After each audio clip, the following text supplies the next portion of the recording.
नमस्कार किसान साथियों, आप सभी का स्वागत करता हूं एग्री स्कूल फॉर्म के यूट्यूब चैनल में। देखिए, आज के वीडियो में मैं बात कर रहा हूं एक ऐसी खेती के बारे में, क्योंकि ये खेती हम कर सकते हैं और इस खेती का उद्देश्य ही है कि किसान को कम खर्चे पर लाना, लो कॉस्ट पर लाना। लो कॉस्ट मतलब कम खर्चे पर किसान का उत्पादन बढ़ाना, प्लस किसान की लागत को कम करके उसके उत्पादन को वैल्यू देना। तो यह खेती है सस्टेनेबल एग्रीकल्चर, इसको बोलते हैं हम टिकाऊ खेती। सस्टेनेबल एग्रीकल्चर हमें कॉलेज में भी पढ़ाई जाती थी और सस्टेनेबल एग्रीकल्चर को लेके हमको एक किताब पढ़ाई जाती थी जिसका नाम था sustainable agriculture and farming system. ये एक किताब थी। तो इस किताब के कुछ सारांश मैं आपको बता रहा हूँ। जो आज की जो आधुनिक खेती है, जिसे हम हाइब्रिड खेती कहते हैं, इसकी वजह से किसानों का कॉस्ट बहुत अधिक बढ़ रहा है और किसानों का कॉस्ट अधिक बढ़ने से किसानों को नेट प्रॉफिट बिल्कुल भी नहीं दिख रहा है। ये नेट प्रॉफिट में सबसे ज़्यादा कमी हो गई है। तो हम सस्टेनेबल एग्रीकल्चर की कुछ बातों पर ध्यान देंगे और कौन सी ऐसी बातें हैं मॉडर्न एग्रीकल्चर में, आज की खेती में, जो हमें नहीं करते हुए सस्टेनेबल एग्रीकल्चर के कुछ आयाम को उपयोग करना है, ताकि हमारा जो कॉस्ट है वो कम होगा, खेती का खर्चा जो है कम होगा। और खेती का जब खर्चा कम हो जाएगा तो हम डेफिनेटली हमारा जो है उत्पादन भी बढ़ेगा और साथ में हमारा पैसा भी कुछ किसानों का बचेगा। तो देखिए, सस्टेनेबल एग्रीकल्चर में तीन चीज़ें आती है कि सबसे पहले तो ये है कि हमें इकोलॉजिकल बैलेंस बनाकर रखना है। इकोलॉजिकल बैलेंस मतलब आजकल आप देखेंगे कि कोई भी चीज़ जैसे आप स्प्रे करते हो या महंगे महंगे इंसेक्टिसाइड लाते हो, तो उसकी वजह से पॉल्यूशन फैलता है और वो पॉल्यूशन हमारे आसपास के पौधों को, जंतुओं को और स्वयं स्प्रे करने वाले किसानों को भी नुकसान पहुंचाता है। और इन नुकसान पहुंचाने की वजह से हमें कई तरह की बीमारियां होती है।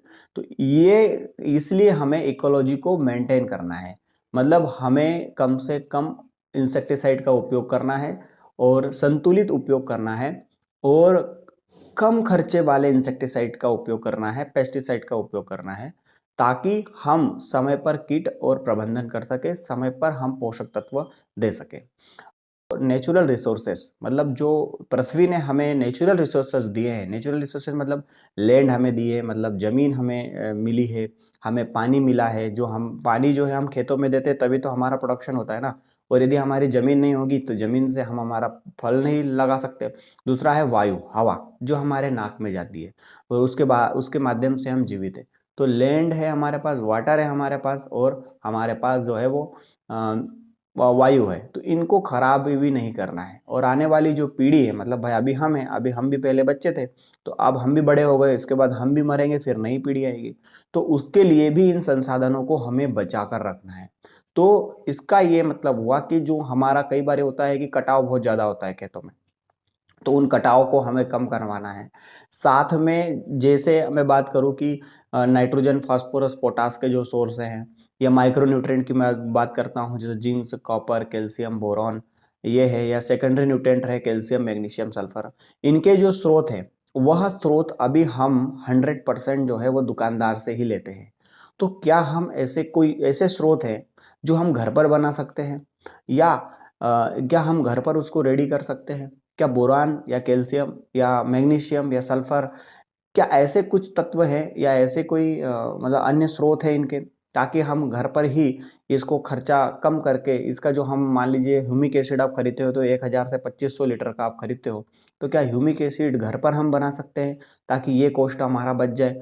ठीक है। तो इस तरह से ये लो कॉस्ट एग्रीकल्चर में आ जाएगा कि आपका बाजार में आपको तभी जाना है जब आपको बहुत अत्यावश्यक है। भैया इंसेक्टिसाइड, कोई इंसेक्ट आपके खेत में लगा है तो आप जा सकते हैं कि भैया जाना है। लेकिन अगर आप कोई न्यूट्रिएंट है, पोषक तत्व है, उसको तो आप कुछ कंडीशन में घर पे बना सकते हैं। दूसरा इसमें एक चीज आती है, वो है आपका जितने भी बीमारियां लगती है, तो क्या बीमारियों को हम जैविक नियंत्रण से कर सकते हैं? खेतों में क्या हम रेसिस्टेंसी बढ़ा सकते हैं, मतलब जमीन की उर्वरकता बढ़ा सकते हैं? इसके लिए क्या हम ट्राइकोडर्मा यूज कर सकते हैं? क्या उससे वो फंगस कम होगी? क्या हम पानी का सही नियंत्रण कर सकते हैं? भैया कई बार क्या होता है सस्टेनेबल एग्रीकल्चर में, आज के मॉडर्न एग्रीकल्चर में ये बात हो रही है कि पानी ज्यादा किसान देते हैं। पानी ज़्यादा देंगे तो नमी ज़्यादा समय तक बनेगी, और नमी जब ज़्यादा समय तक बनेगी तो बीमारियां आती है, कीट आते हैं, क्योंकि बीमारी का सीधा संबंध जमीन में आर्द्रता से है। आर्द्रता रहेगी तो आपकी फंगस बहुत ज़्यादा लगेगी।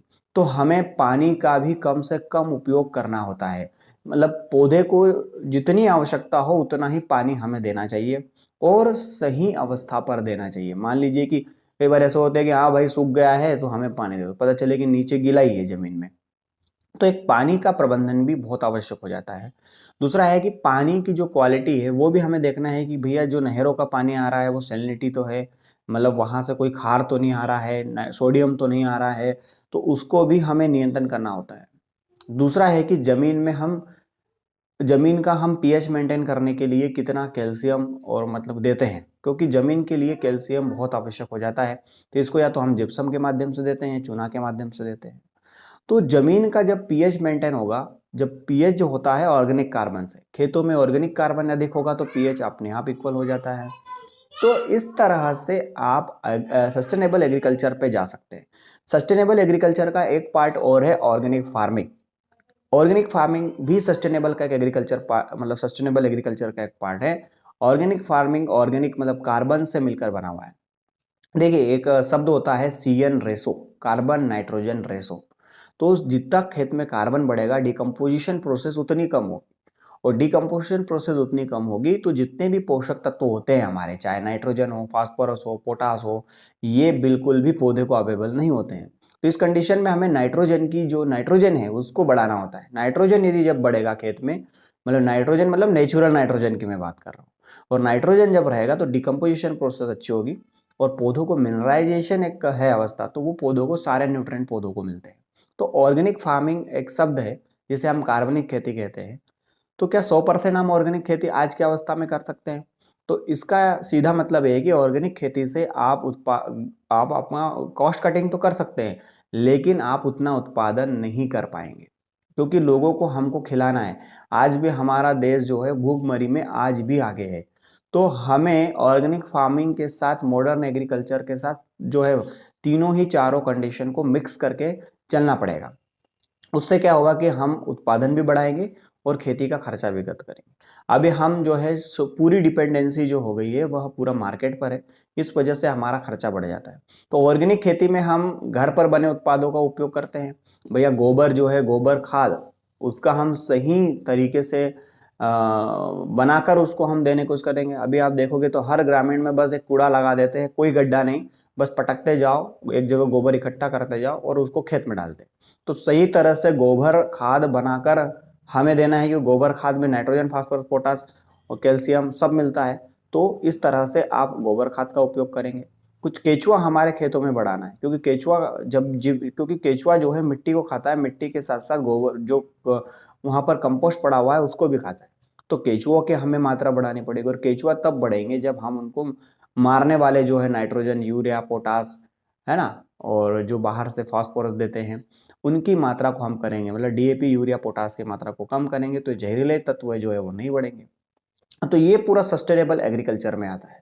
सस्टेनेबल एग्रीकल्चर का बहुत सारे आयाम है, जिसमें एक फार्मिंग सिस्टम भी है, कि भैया आपको आय बढ़ानी है तो आप एक खेती के माध्यम से नहीं बढ़ाइए, आप एक एक्स्ट्रा सोर्स भी रखिए, मतलब फार्मिंग सिस्टम रखिए। फार्मिंग सिस्टम में खेती के साथ आप हॉर्टिकल्चर कर सकते हैं, आप सब्जियों की खेती कर सकते हैं, आप एक डेयरी रख सकते हैं, आप एक मशरूम एग्रीकल्चर कर सकते हैं, आप जो है वर्टिकल फार्मिंग, पॉली हाउस कर सकते हैं। आप बहुत सारे ऐसे फार्मिंग सिस्टम को समझ सकते हैं, ताकि आप अपना जो है खेती का खर्चा अन्य आयामों से निकाल सके, इंटरक्रॉपिंग से निकाल सके।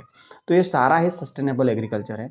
और किसान भाइयों, हमें सस्टेनेबल एग्रीकल्चर पर आ जाना चाहिए, और आना ही होगा, क्योंकि आज मैं अवस्थाएं देख रहा हूँ कि हमारे खेती के खर्चे बढ़ गए हैं। वैसे हमारे उत्पादन भी बढ़ रहा है, लेकिन नेट प्रॉफिट जो है, जिसे हम बोलते हैं नेट प्रॉफिट, वो हमारा कम हो रहा है। और नेट प्रॉफिट हमारा कम होगा तो हम ये कहते हैं ना कि भाई सब वो लोगों को बांट दिया, लेबर को बांट दिया, दुकान वाले को बांट दिया, और हमारे पास तो कुछ नहीं बचा। तो हमें ये देखना होगा कि मेरा सबसे ज़्यादा खर्चा कहाँ हो रहा है, उस खर्चे को कम करके कुछ उत्पाद घर पर बनाकर और एक एक्स्ट्रा इनकम के लिए एक एक्स्ट्रा आयाम चालू करके, चाहे वो डेयरी हो, पोल्ट्री हो, उसको शुरू करके हमें आगे बढ़ना होगा और एक मॉडर्न एग्रीकल्चर पर जाना होगा। मॉडर्न एग्रीकल्चर मतलब एक इंटीग्रेटेड फार्मिंग सिस्टम पर हमें जाना होगा, समन्वित कृषि प्रणाली पर हमें जाना होगा। ठीक है, तो उससे हम खेती को लाभकारी धंधा बना सकते हैं। तो इस वीडियो में आपको यदि पसंद आया हो मेरा वीडियो तो जरूर सब्सक्राइब, लाइक एंड शेयर करें। भैया लाइक तो बनता है, सब्सक्राइब तो जरूर बनता है और शेयर भी बनता है, क्योंकि मैं ऐसे ही आपको सरल वीडियो देता रहता हूँ फ्री में। तो आज के वीडियो में बस इतना ही। जय हिंद, जय भारत, जय किसान, वंदे मातरम। शेयर करिए। जय हिंद।